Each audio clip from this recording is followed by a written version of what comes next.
अब्रू नुकसानीच्या खटल्यात खासदार संजय राऊत दोषी, 15 दिवसांची कैद, 25,000चा दंड. मेधा सोमय्या यांच्या याचिकेवर माझगाव कोर्टाचा निर्णय. पावसाच्या शक्यतेमुळे पंतप्रधान मोदींचा पुणे दौरा रद्द. विकास कामांच्या उद्घाटनासाठी होता पुणे दौरा.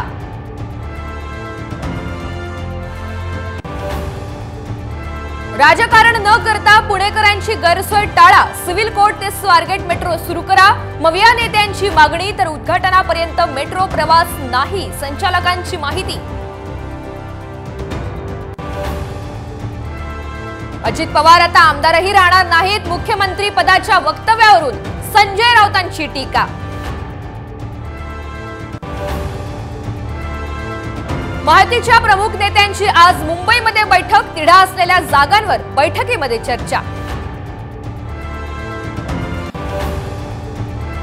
दिल्ली हायकोर्टाकडून पूजा खेडकरला दिलासा कायम. 4 ऑक्टोबरपर्यंत अटकेपासून संरक्षण.